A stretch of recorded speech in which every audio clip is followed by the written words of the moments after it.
दोस्तों जय गुरुदेव। ये हमारी वीडियो नंबर 30 है। बीमारी और विकार पर 23 से 30 तक हमने ये वीडियो का सिलसिला जारी रखा है। काफ़ी मरीजों द्वारा एक आग्रह किया गया था कि सर आप अलग अलग नाम से, अलग अलग संज्ञाओं से, कभी बीमारी को, कभी समस्या का नाम लेकर, कभी विकार का नाम लेकर इसको इस्तेमाल करते हैं, इनमें क्या फ़र्क है। दोस्तों ये वीडियो इतनी ज़रूरी नहीं, लेकिन फिर भी किसी जानकारी के लालच में हो सकता है कि लोगों द्वारा ये प्रश्न पूछा गया हो, तो इस पर भी एक छोटी सी वीडियो हम बनाकर डाल देते हैं।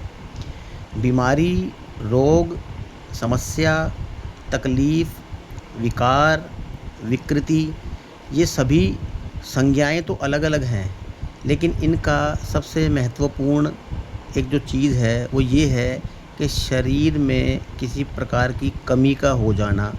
दोस्तों बीमारी नाम ही गलत है, नहीं होनी चाहिए, लेकिन कई बार अपनी किसी नासमझी की वजह से, अनजाने में, जाने अनजाने में, या किसी ये कह दें कि भई सही गलत खान पान की वजह से या किसी भी वजह से, जैसा कि हमारे साथ हुआ है, ये तकलीफ़ या विकार या बीमारियां हमें हो जाती हैं। सबसे बड़ी बात दोस्तों, नहीं होनी चाहिए, इस पर ध्यान दें।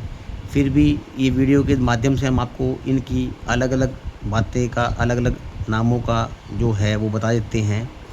वैसे तो ये सभी एक दूसरे से कनेक्टेड हैं, एक दूसरे से जुड़े हुए हैं, पर ये सभी संज्ञाएं अलग अलग है।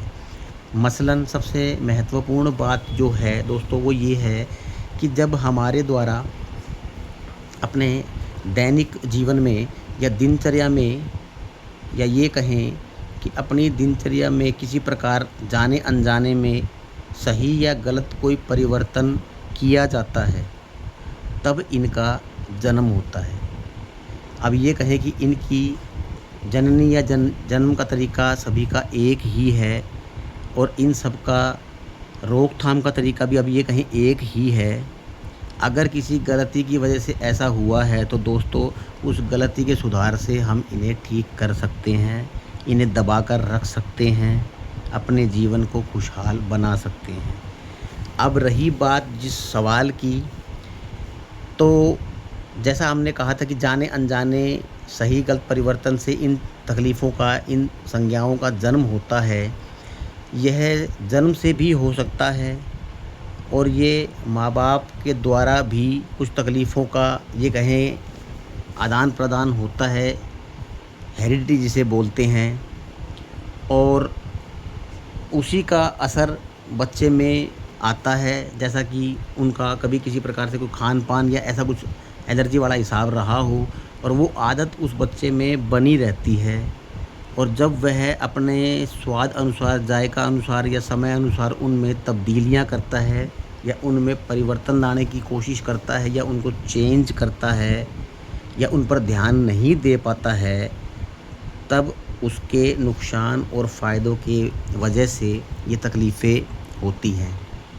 जैसे दैनिक जीवन के खान पान में, विरुद्ध आहार के सेवन में, विरुद्ध वातावरण में रहने से, अब वो चाहे मजबूरीवश रहा जाए या किसी कारणवश रहा जाए, दोस्तों हमें ऐसा बचना चाहिए, इन चीज़ों से अपना बचाव रखना चाहिए, जिससे कुछ समय के बाद शरीर में शारीरिक समस्याएं शुरू हो जाती हैं। दोस्तों यहाँ पर इन सब का आपस में क्या कनेक्शन है, या ये आपस में एक दूसरे से कैसे जुड़े हुए हैं, ये बात आप पूरी तरह से समझ सकते हैं जब हमारे ही द्वारा जाने अनजाने या किसी गलती की वजह से, या अपने जीभ के स्वाद को देखते हुए अपने खान पान पर ध्यान नहीं रखा जाता, विरुद्ध आहार, बाहर का खाना ये खाया जाता है। क्योंकि युवा अवस्था में दोस्तों इस तरह की तकलीफ़ें कम होती हैं, या होती हैं वो दिखाई नहीं देती, तब इन चीज़ों का परहेज़ या ध्यान कम रखा जाता है, वो आगे जाकर हमें नुकसान देती हैं दोस्तों। और इसकी वजह से जैसा हमने बताया, सबसे पहली जो है वो शारीरिक समस्या शुरू हो जाती है। इन सभी संज्ञाओं में समस्या सबसे पहले आती है, जिसे नज़रअंदाज करते हैं, ध्यान नहीं देते, यहाँ वहाँ की दवाई लेकर या कोई भी इस तरह की सलाह लेकर उनका निदान करने की कोशिश की जाती है, फिर उसको नज़रअंदाज किया जाता है और तब विकारों का जन्म शुरू हो जाता है दोस्तों।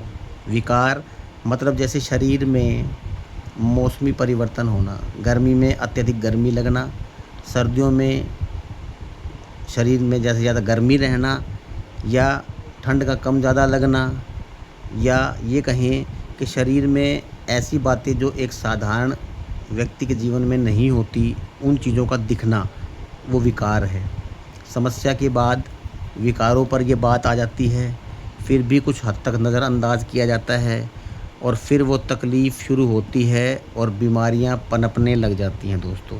यहाँ बीमारियों का जन्म शुरू हो जाता है, जो आपको काफ़ी हद तक दिखाई भी देने लगती हैं। इन बीमारियों के बाद फिर आगे जाकर ये रोग का रूप ले लेते हैं दोस्तों, जिसे अलग अलग नाम दिए जाते हैं और यहीं से डॉक्टर हकीमों का व्यवसाय शुरू होता है। अब वो रोग आगे जाकर असाध्य रोगों में परिवर्तित हो जाते हैं। ये सभी के सभी दोस्तों, आप देखोगे मेरा ये वीडियो बनाने का मकसद किसी प्रकार के ज्ञान को किसी तक पहुंचाना नहीं है। यहाँ पर भी आपको एक यही महत्वपूर्ण बात पता लगती है कि कैसे हमें समय समय पर ये इशारा, ये इंडिकेशन मिलता है, कैसे शरीर हमें आगाह करता है कि वो आगे जाकर बड़ी परेशानी में आने वाला है, उसका पहले से ही क्या रोकथाम या बचाव किया जाए। ये समझदारी है दोस्तों। असाध्य रोगों तक ना पहुंचा जाए, इससे पहले ही शरीर का ध्यान रखो दोस्तों, खाने पीने का ध्यान रखो, सभी तरह के अपने जो है वातावरण का ध्यान रखो और अपने जीवन को स्वर्गमय बनाओ दोस्तों। मेरा ये वीडियो या कोई भी वीडियो या आने वाले भविष्य में कोई वीडियो किसी के लिए बाध्यकारी नहीं है, किसी भी पर्टिकुलर किसी खास के लिए नहीं है। ये जो इन पर अनुसरण करना चाहे वो अनुसरण करें, जिनको अच्छे ना लगे वो अनुसरण ना करें, आगे भेज दें दोस्तों, ताकि जाने अनजाने हो सकता आप किसी का भला ही कर दें। जय गुरुदेव दोस्तों।